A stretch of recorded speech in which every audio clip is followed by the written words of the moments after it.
name's Chris Barrington-Lee. It's my great pleasure to chair the session today. I don't have a big role, thanks to all of the help.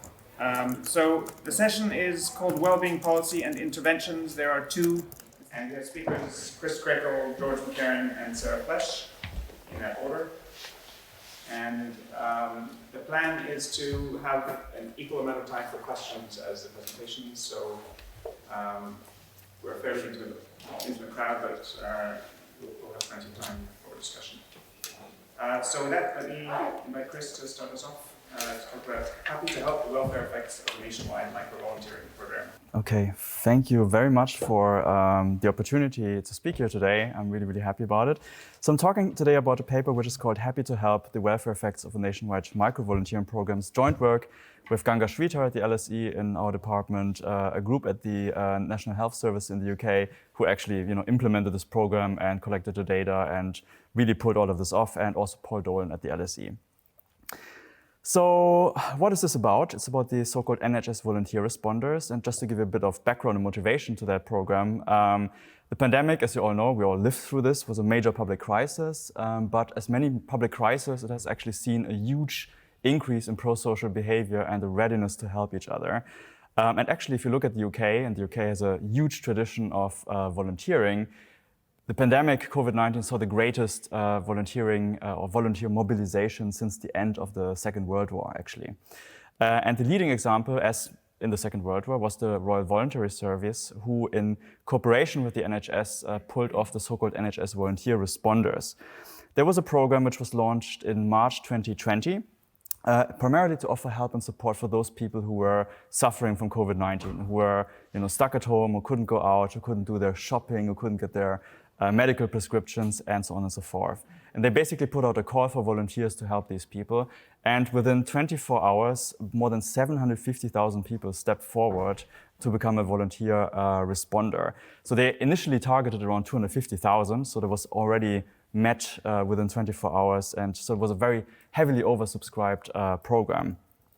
The volunteers registered online to become a volunteer responders. There was a bit of a application process, and they could register for specific services. So they could do transport, which was transporting medical supplies between different NHS locations, or also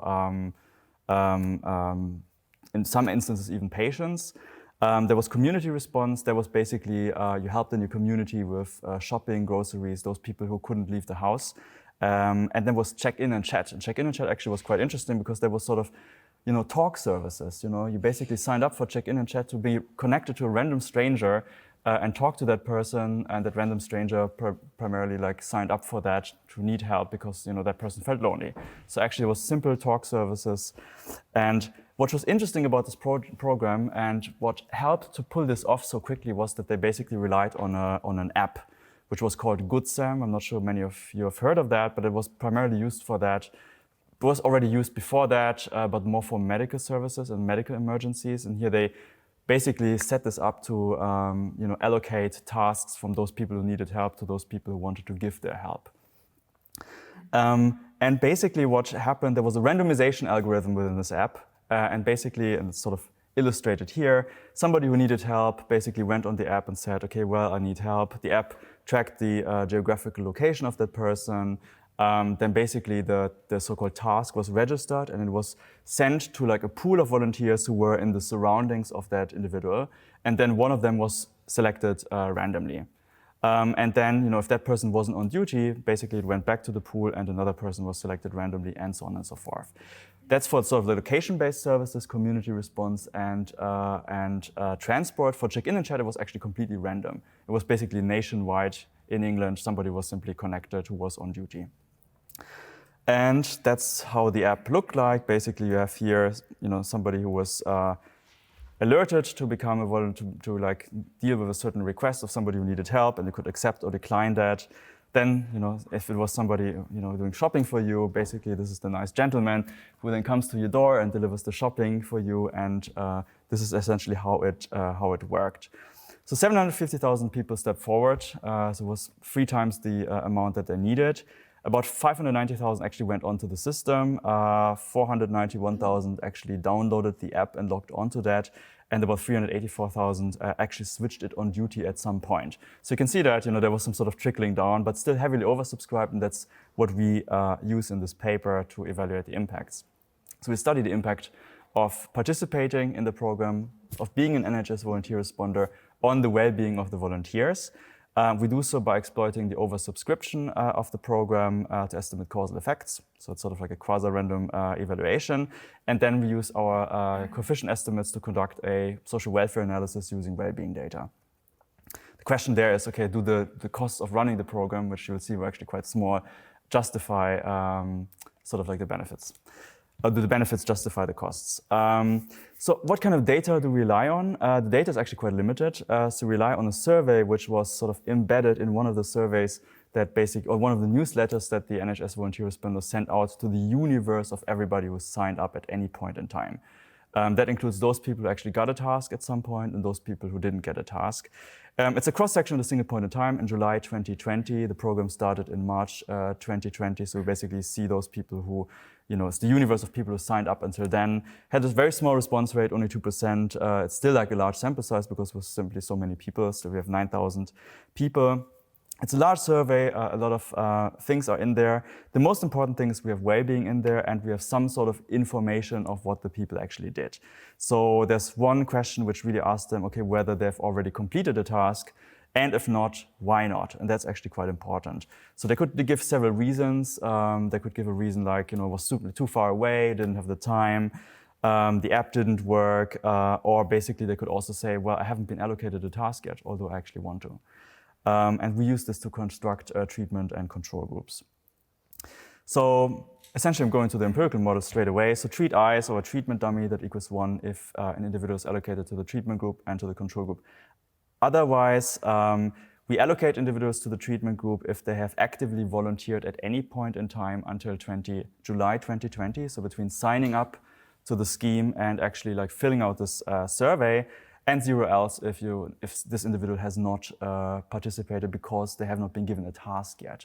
So that's sort of our primary control group, but we also construct several other control groups in the paper. So those people who couldn't make it because they have actually been given a task, but they couldn't make it because the task was too far away, or some people didn't manage the app and didn't manage to like switch this on duty, or didn't work on their phone. So we also look at that, and we actually get quite similar results. So it's a very simple cross-sectional regression. So we regress our outcome, well-being on the treatment dummy, which under our identifying assumption can be interpreted as causal. We control for lots of stuff, particularly individual and regional COVID-19 controls, region-fixed effects, and when the survey was filled out. And our identifying assumption sort of relies on this oversubscription to the program. So there were 2.4 times more people who wanted to help than actually was needed. And the idea is that whether a volunteer was allocated to a task was random for phone-based services, so actually like just checked in and chat, because there was it didn't really depend on the location. You were simply randomly picked if you were on duty nationwide. And it was sort of like quasi-random for location-based services, conditional on the regional demand, right? So we use this oversubscription, so conditional on the regional demand and for volunteers and sort of regional demand characteristics. It's an interesting setup because sort of the first selection problem always in volunteering is that those people who volunteer are different from those people who don't, right? But here we basically survey amongst people who actually stepped forward and wanted to do something, right? Just some people didn't get it and some people actually got it. So I'm just jumping over this. The identifying assumption is then being allocated a task was random for phone-based services or quasi-random for location-based services, conditional on controlling for regional characteristics and demand for volunteers. So we can interpret our delta actually as sort of the sample average treatment effect on the treated here.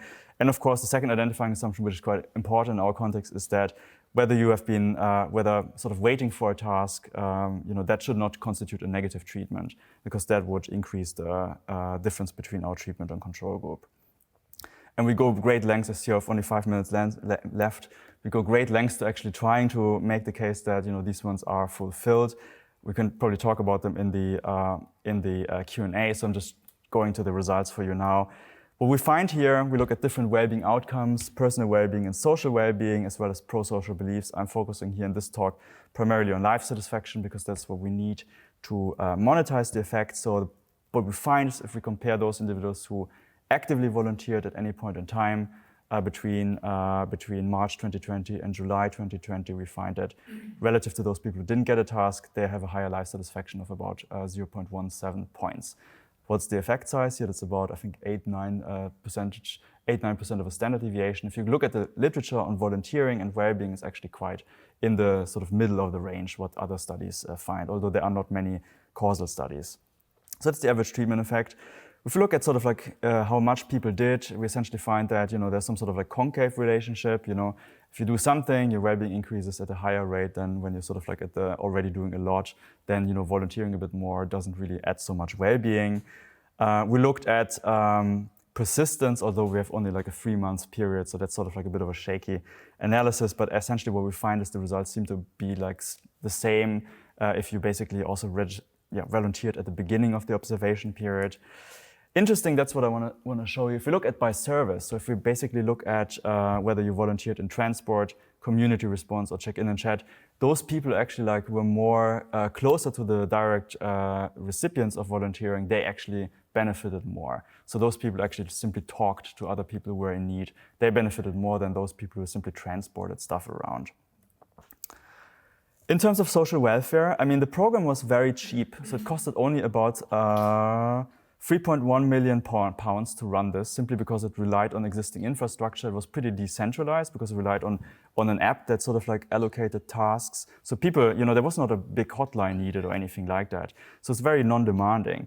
So the question is, were the costs, these costs worth, or the benefits worth the costs? What we're doing is usually we conduct a well-being cost-benefit analysis. So we sort of like quantify the well-being impact, which is 0.17 points on the life satisfaction scale from 0 to 10.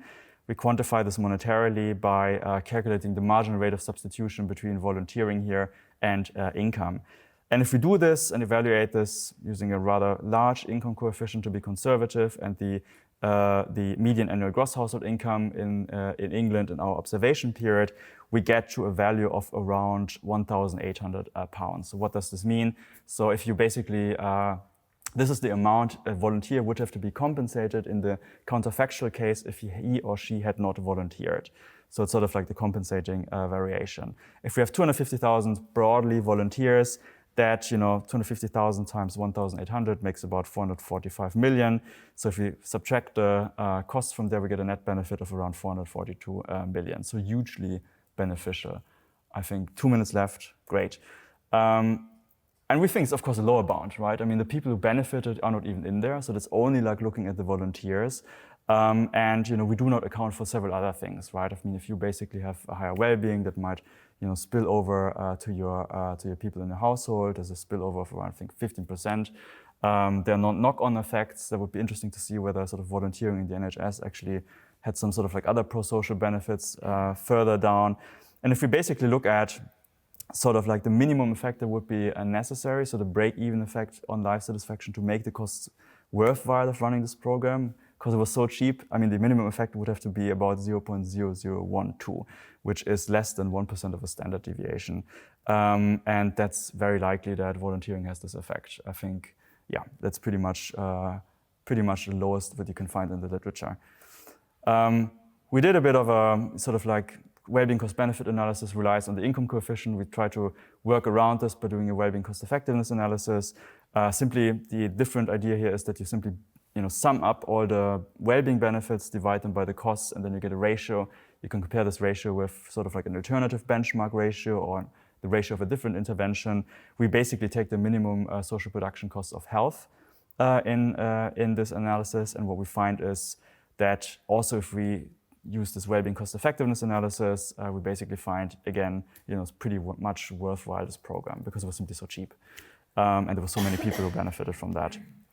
And I think I leave it there, and I'm hoping that you have nice questions.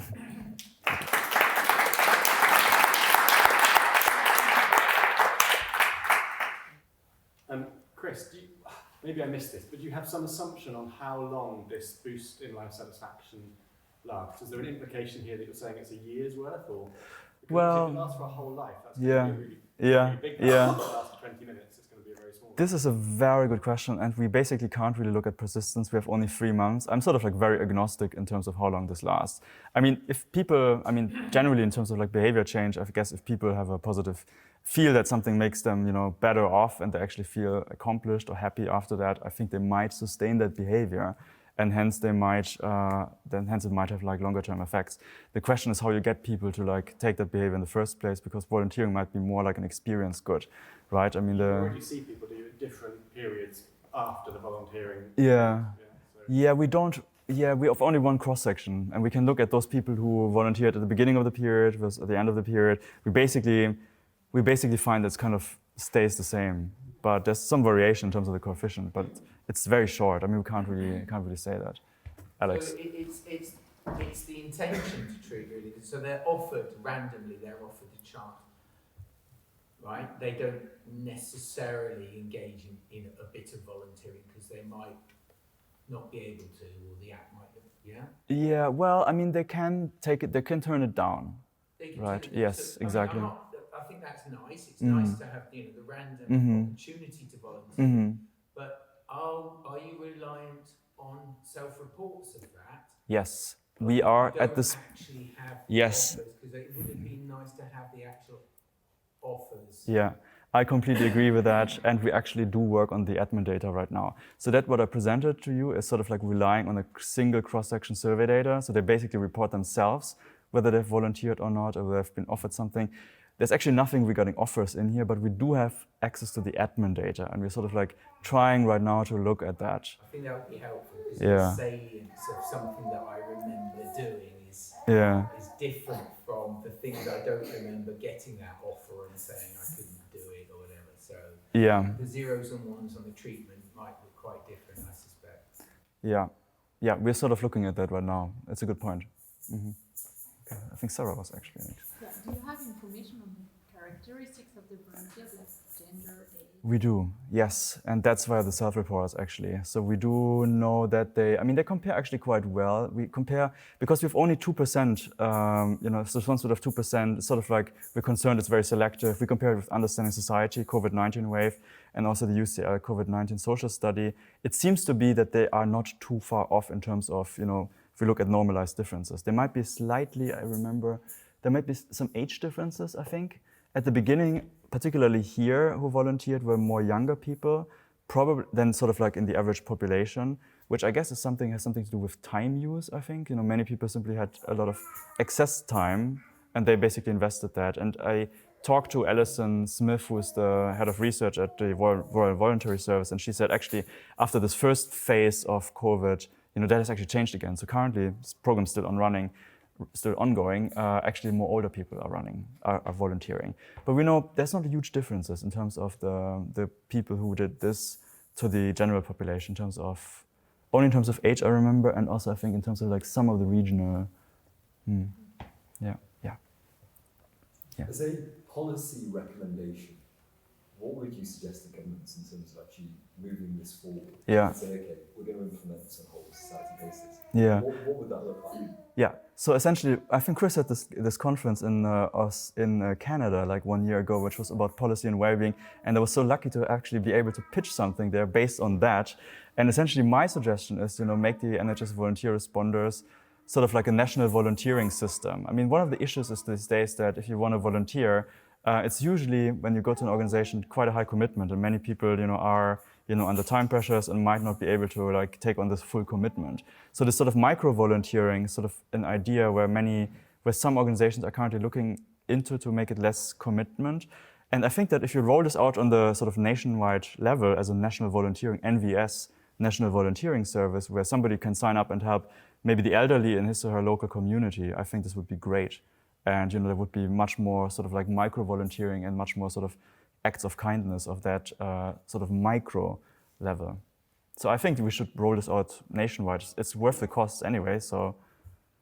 Just to pick up on that, so rolling out nationwide was the problem during the pandemic. So we did it nationwide, loads of people signed up, but they weren't connected to the opportunities because the opportunities are local, they're incredibly local.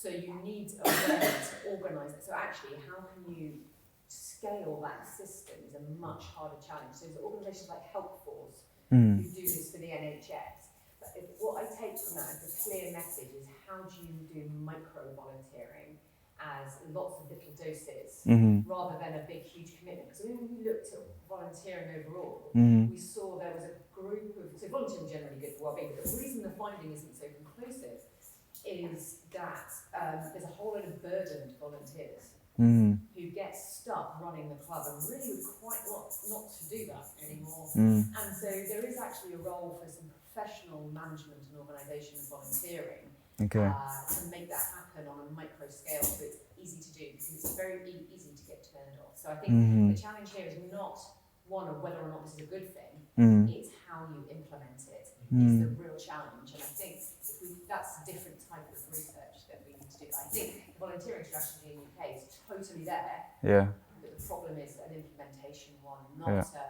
because that big picture national volunteering stuff fell over really badly and actually had a really bad experience because they just didn't get asked to do anything. Interesting. Thanks. Can I pick that point up because I wanted to ask you about the group who didn't get used but responded. Was their net well-being negative? Because to your point, there was this massive big, not quite propaganda, but it really, I think it really overemphasised what was common. It really was, as you say, was much more local is what was needed. There was a huge number of people who didn't get used, and I don't know if there was a sort of ill feeling or did you sub-analyse that group? It's nothing we can do. I mean, the problem is that we don't really see, how their well-being is. We don't have like a baseline measure of their life satisfaction. We do great lengths because that's our main concern, because that would increase the wedge between treatment and control groups. So we would overestimate that, and that's not in our interest. So essentially, what we're doing in the paper, we're trying to go great length to compare our control group with people who volunteer and not volunteer in the general population during COVID and outside of COVID. We make several arguments why this is probably unlikely. First of all, it was communicated to them that they might not get something, so the expectations were sort of set in a particular way, right? And also I think, in general, I'm not sure that not volunteering then sort of like really actively decreases their quality of life. The volunteers who volunteered but weren't used. Yeah, that's what I mean. If you're not being called upon, I'm not sure it's sort of like salient in your. It could, but I think it might be not strong enough probably to like reduce the quality of life. But I can't prove that claim. There was some research that just thinking about giving money makes you happy. So it could just be just thinking about volunteering makes you happy to begin with. Yeah. There might also be at the beginning. At the beginning, there might sort of like be some sort of It could also go the other way around. Again, something which we can't. Can you pick up another policy recommendation? I know the policy recommendation here is actually better volunteering measures in national data, because actually volunteering measures are very specific types of activities that are very formal types of volunteering. When you're talking about micro-volunteering, you're often talking about helping out with beach clean or doing something, which people often don't associate in their heads with actually volunteering. And there's a gap in the metrics in that space. I agree. That's true. That's actually true. The other recommendation I would make on that policy. Sorry. Just a question about how you calculate the cost benefit. Does the NHS accept this kind of math? Because it feels incredibly generous to say it's equivalent to 1900 GBP, or the exact number. So we have this multi-100 million pound. Shouldn't you compare it to other interventions? So I could have spent £3 million and bought headspace for 1 million people for 3 months. Right?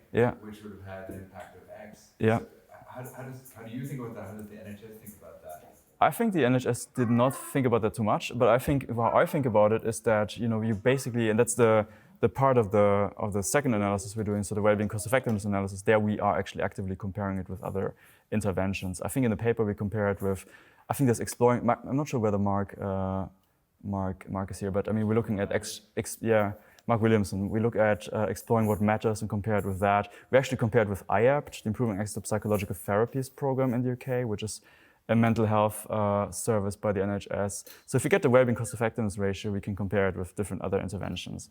The same we could also do with wellbeing cost benefit analysis. But we do this in the paper and try to see whether I think I'm getting. Does it still hold up? If you Yeah, it's comparable with some of them. It's actually really effective, actually.